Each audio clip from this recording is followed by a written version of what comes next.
Hello, everyone. Welcome back to episode 6. This is Bite Sized Blessings, the podcast designed to anchor your week and strengthen your Christian walk.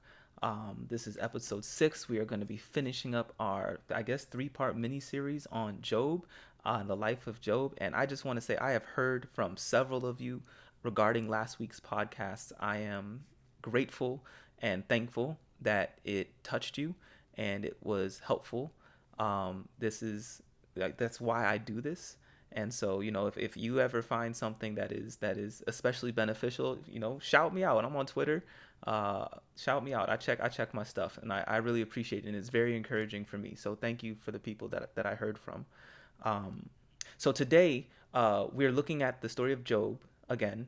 This is our last part on Job, and we're going to focus a little bit on the ancillary characters around Job and not so much on Job himself. So our text for today is going to be Job chapter 2, verses 11 through 13. We're going to read several texts, but I guess this is where we'll start. So Job chapter 2, verses 11 through 13. I am reading from the New Revised Standard Version, the NRSV. And this is what Job 2, 11 through 13 says. Now when Job's 3 friends heard all of these troubles that had come upon him, each of them set out from his home, Eliphaz the Temanite, Bildad the Shuhite, and Zophar the Naamathite. They met together to go console and comfort him. When they saw him from a distance, they did not recognize him, and they raised their voices and wept aloud. They tore their robes and threw dust in the air upon their heads. They sat with him on the ground 7 days and 7 nights, and no one spoke a word to him, for they saw that his suffering was very great. These friends show up to Job's house, right? And once they start talking and conversing, right, we know because part 1 and part 2, we understand that they show up to Job's house and they start talking, and what they say turns out to be not very helpful to Job and really stresses Job out.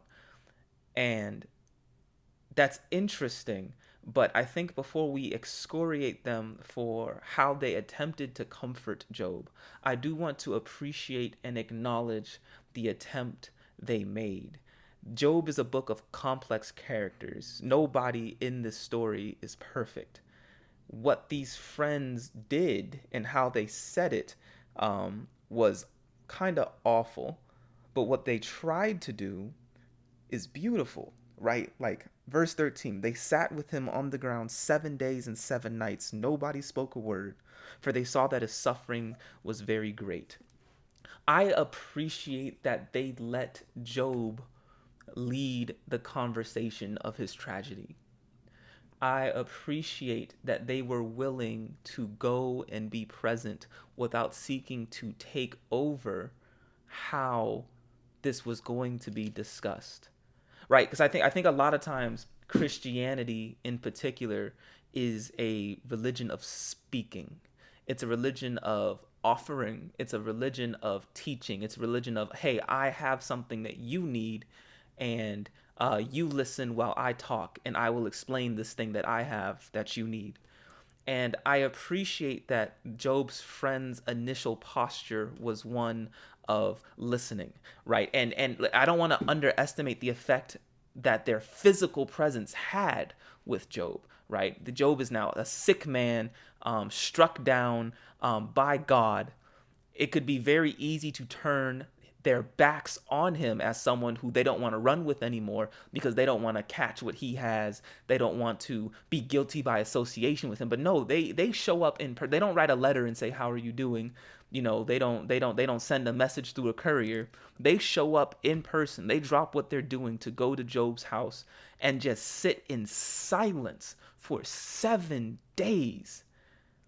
Whew. It just doesn't turn out well. It doesn't turn out well. But what they tried to do, I really appreciate what they tried to do. Especially because if you're a close reader, you will learn that Job has a family, right? It's not just Job and his wife. Job has brothers and sisters, right? I'm looking at Job 42, verses 10 and 11. Job 42, verses 10 and 11, right? And this is what this says. Job 42, verses 10 and 11. And the Lord restored the fortunes of Job when he had prayed for his friends. And the Lord gave Job twice as much as he had before. Then there came to him all his brothers and sisters, all who had known him before, and they ate bread in his house, and they showed sympathy, and they comforted him for the evil that the Lord had brought upon him. Where were y'all at, brothers and sisters? They only show up at the end when times are good. You know, that's family, right? These are the people who are supposed to have Job's back no matter what. They are completely absent from this narrative only up until the point when Job is restored to his material position do we even discover that he has family beyond the wife and the friends. That's crazy. And that shows a possible set of actions that his friends could have taken. They could have left Job and just showed up again at the end, but they didn't. They were willing to sit with him through the pain, through the silence, through the torture, through the agony. And right, like I said, it doesn't go well. But I appreciate that they made the attempt, especially in the face of the absence of his brothers and sisters. And I don't want to.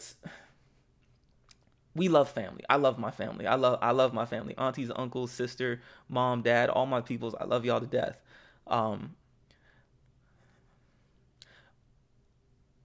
But I want to acknowledge the friends that I have that have made themselves family by their presence in my life through tough situations, right? Because to me, that's what family is. Family is presence through thick and thin. Family is presence through the worst of it.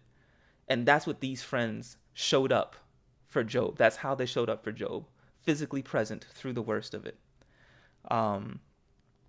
But, you know, it doesn't turn out well, right? The friends, we've discussed before, the friends have a karmic theology.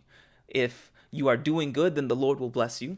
If you are doing bad, then the Lord will strike you down. Job, you have been struck down, ergo, you have been doing badly. The friend's whole mission is to conform Job to that theology. Job is crying out, I am innocent. I have done nothing. I don't deserve this. And the friends, how they perceive being a good friend as putting Job back into the theology that they grew up knowing, right? They perceive being a good friend as adjusting Job and allowing him to see the correctness of their theology. And Job is saying this theology is broken. And they're saying, how dare you say that? You must be a sinner. Look at what's happening to you. And sort of like, I believe on episode 1, when we talked about the wilderness of Shur, Job thought he was going to get comfort from his friends. And it turns out not so much, right? So Job chapter 6, verses 15 through 20. Job 6, verses 15 through 20. He's talking about the support of his friends. And this is, I mean, it's really sad, but it's a really beautiful metaphor. This is what Job says. Job 6, 15 through 20. My companions are treacherous, like a torrent bed, like freshets that pass away, that run dark with ice, turbid with melting snow. In time of heat they disappear. When it is hot, they vanish from their place. That caravans turn aside from their course. They go up into the waste and perish. The caravans of Tema look, the travelers of Sheba hope. They are disappointed because they were confident. They come there and are confounded. Whew. They are disappointed because they were confident. They come and are confounded. That's setting yourself up to be an emotional place of safety and turning out to be a place of danger, right? Job thought, and the friends had good intentions. They thought they would be that place of safety for Job. And Job tried to rely on them. And it turns out that he is like a caravan that followed a mirage deeper into the desert looking for water. Have mercy. So Job is fooled into thinking his friends would provide real support, and they don't. But let's look at another character in the life of Job in the story. Let's take a minute and examine Job's wife. There's a famous passage with Job's wife, and that is in Job chapter 2, verses 9 and 10. This is really the only explicit appearance she makes in the text. Job 2, verses 9 and 10. This is just after, they lost their children, they lost their property, they lost their house, they lost everything. This is the conversation that Job and his wife have. Then his wife said to him, "Do you still persist in your integrity? Curse God and die." But he said to her, "You speak as any foolish woman would speak. Shall we receive the good at the hand of God and not receive the bad?" And all this Job did not sin with his lips. I have sympathy for Job's wife. I understand where she's coming from. I know it leads to this really iconic line, shall we not get the good from God and not also the bad? I understand. But I think Job's wife is in some ways the bravest person in this story, right? Because she is articulating the thing that Job comes so close to doing. He just walks the line of it, right? Job's wife perceives and understands Job's relationship with God to be transactional, right? Just like the friends. You put in good works, you put in good behavior, you put in good worship, and out comes good blessings, right?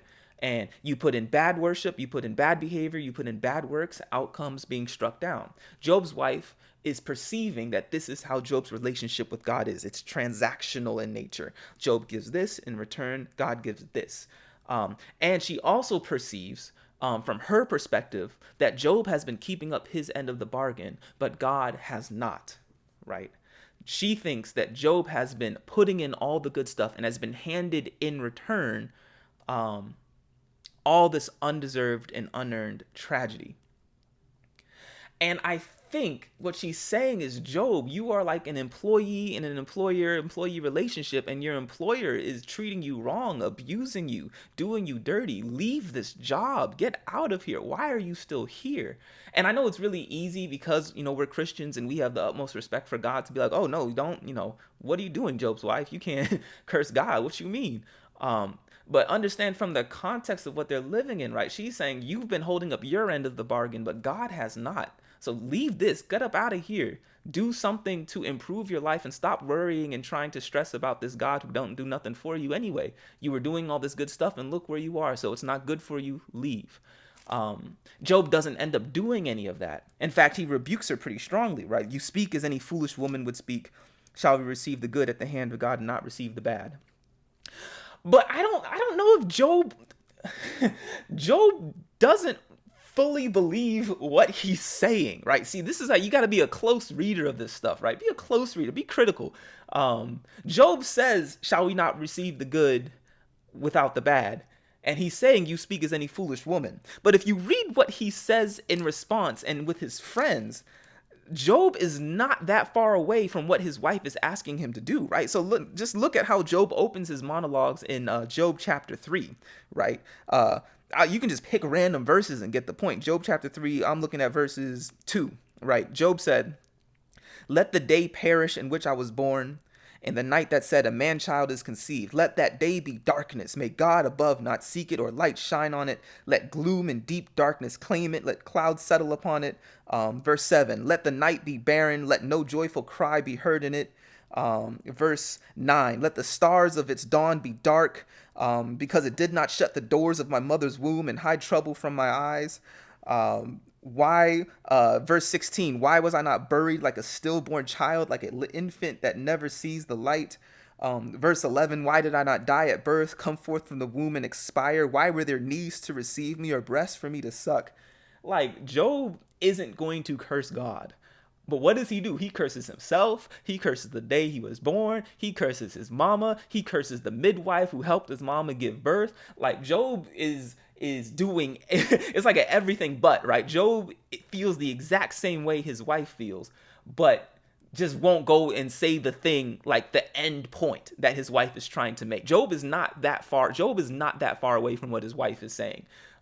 His wife is just saying the whole thing, and Job is saying like the first 80% of it, and just gonna leave that 20%. Like, but we know, like, Job, we can see where you're going. We see what the point is. Talking about, shall we not accept good with the bad? He spends 40 chapters arguing with his friends about why he should not be getting the good with the bad. Like, he's not nearly as self-aware as he thinks he is, because he is doing in long form what his wife said in 2 verses. And the other thing I want to say about his wife is I want us to be very intentional. Like Job chapter 2, that conversation with Job and his wife, that's the only time that we see his wife speak in the book of Job. But I don't want to take her silence in the rest of the book to be absence, right? She is still there. Don't interpret her silence as her not being present with him anymore. And we know that because at the end, he has more children, right? So she's there at the beginning and she's there at the end. She's probably there in the middle as well. And I know there's like a temptation to be like, oh man, it's just Job and his friends and it's all the guys talking and his wife wasn't really there. She wasn't caring for him. No. Don't interpret all that. You're reaching with the text now. Odds are she was probably right there tending to his boils, feeding him, clothing him, making sure he was good, hanging out, doing all of this stuff, all the wifely duties. She's there at the beginning of the chapter of the book. She's there at the end. Don't take her silence in the middle for absence.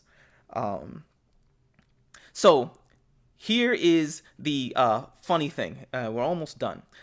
If you miss it, if you skip all, I know a lot of us just like to focus on the beginning of Job and the end of Job because it's interesting, but there's a lot of really good, deep stuff happening in the middle. And part of what might be happening in the middle of Job is we learn that Job may actually be full of crap. He may not be nearly as good as he thinks he is. His whole argument is based on, I am innocent. I don't deserve this. Well, are you, Job? Are you? Let's go to Job 22. Job 22. And this is Eliphaz, one of Job's friends, accusing Job of doing some pretty shameful stuff, right? So I'm Job 22, and I'm reading starting at verse 5, reading 5 through 9. Job 22, 5 through 9. This is what Eliphaz says, talking to Job. Is not your wickedness great? There is no end to your iniquities, for you have exacted pledges from your family for no reason, stripped the naked of their clothing. You have given no water to the weary to drink. You have withheld bread from the hungry. The powerful possess the land, and the favored live in it. You have sent widows away empty-handed, and the arms of the orphans you have crushed. Oh, interesting. Job? What do you have to say to that, Mr. I am innocent. I don't deserve any of this. My life is pure. This is all one big mistake. Eliphaz says, bro, you crush the poor. You oppress them. You are stingy with your family and exact pledges for no reason. Job doesn't really have a specific response to anything Eliphaz says here. Just more claims of general innocence. But then something else happens later in Job chapter 30. I'm looking at Job 30 verses 1 through 4. We get Job's own words about why his situation is so awful. Job 30 verses 1 through 4, and he's talking about why his situation is awful. But now they make sport of me. They are the people who were beneath him. The people, Job 29 is him talking about the people who were once beneath him. Job 30, now he's talking about the people who were beneath him. This is what he says. But now they make sport of me. Those who are younger than I, whose fathers I would have disdained to set with the dogs of my flock. What could I gain from the strength of their hands? All their vigor is gone. Through want and hard hunger, they gnaw the dry and desolate ground. They pick the mallow and the leaves of bushes to warm themselves, the roots of broom. They are driven out from society. People shout after them as a thief. Verse 9, and now they mock me in song. I am a byword to them. They abhor me. They keep aloof from me. They do not hesitate to spit at the sight of me.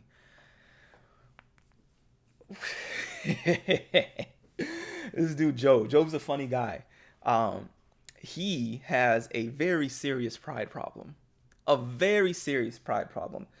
Eliphaz says, listen, you don't treat people nearly as well as you think you do.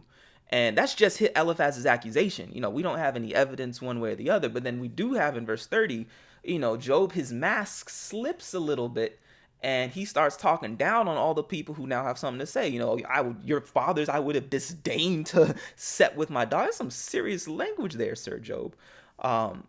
And this is not to say he deserved any of what God did to him or allowed Satan to do to him, but it is to say that Job's whole defense is one based on, I am a good person, I am innocent, right? Because karmic theology. Eliphaz and Job's own words somewhat show that, listen, Job, by this karmic theology, perhaps perhaps you have earned some type of divine retribution if that karmic theology is still going to hold. You are not nearly as good as you think you are. I don't believe that Job is as good as he perceives himself to be. I think he lacks self-awareness. I think he rebukes his wife for saying out loud the thing that he's thinking. I think he's really prideful. But all of this is really, really easy to miss if we just skim through the book, right? But one of the most beautiful parts of Job, and we're gonna end with this. And this is such a small detail, but I love how Job ends, right? So Job ends, Job 42, 12 through 15. So he has had his whole conversation with God. He's been restored. He gets some stuff back. Him and his wife have some more children. Listen to how the story ends. Job 42, verses 12 through 15. The Lord blessed the latter days of Job more than his beginning. He had 14,000 sheep, 6,000 camels, 1,000 yoke of oxen, and 1,000 donkeys. He also had 7 sons and 3 daughters. He named the first Jemimah, the second Keziah, and the third Keren Hapuk. In all the land there were no women so beautiful as Job's daughters, and their father gave them an inheritance along with their brothers. Woo! The father gave the daughters, Job gave his daughters inheritance along with the brothers. That is, in a world of patriarchy, in a world of men rule and women just have to sort of serve at their feet, Job elevates his daughters to equal status with his sons. And we get the names of his daughters. We don't get the names of his sons. That's so powerful. Look at how Job has started to treat people more equitably. This whole scenario has gone down, and now Job is treating people better than how he did before. And here's even more. This is so easy to miss. But if you read chapter 1 carefully of Job, you will see that he has slaves and servants. He has them. He talks about them in the conversations with his friends. In chapter 1, there's a list. And among the list of, oxen and cattle and sheep and goats and da-da-da, you also have slaves. We don't have any more slaves for Job. The list is sheep, camels, oxen, donkeys, sons and daughters. No more servants, no more slaves. Something about this experience has made Job realize that he does not treat people as they should be treated. He doesn't have any more servants or slaves, and he has now decided he is going to treat his daughters with the power that he treats his sons. And I think that's such a powerful takeaway to come away from the story of Job. This is a man who thought he was innocent. He thought he was good. He thought he had to improve. His whole thing is, Lord, I don't deserve this. We understand and we read the accusation of Eliphaz. We see Job's lack of self-awareness. We see how he speaks down on the people who are beneath him. But then after his conversation with God, he is all of a sudden treating people so much better. We leave Job as Job becomes a better person.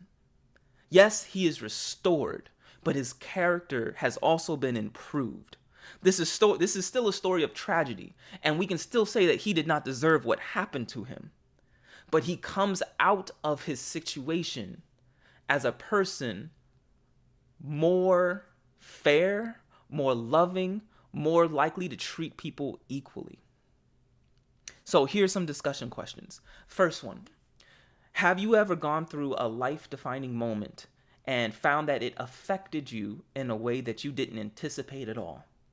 Right? Life-defining moment, but its effect on you was completely unanticipated. Second, how present are you for your friends when they go through a soul-crushing experience? Are you too quick to speak? Do you, like Job's family, struggle with showing up at all? How do you manage and go through those situations? Okay, that's Job. Let's pray. Dear Lord, thank you so much for this day. Thank you for the Sabbath. Thank you for the chance to just read the story of Job and dive deep into Job's wife and his friends. Lord, I just want to pray for all those who are listening to the podcast. Lord, I pray that we are able to better show up for our people when they go through things, that we can learn from Job's friends, both the good and how they were present and how they were silent and how they let Job lead, and the bad and how they blamed Job for Job's situation. Lord, I pray that we are able to learn more about you and your relationship with humanity through the Bible. Thank you so much. In Jesus' name I pray. Amen.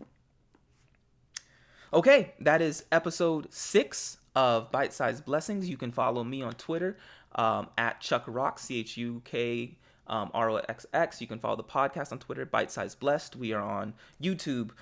Subscribe to the YouTube channel. We're on Spotify podcast, Apple Podcasts, Google Podcasts, TuneIn Radio. We're all over the place.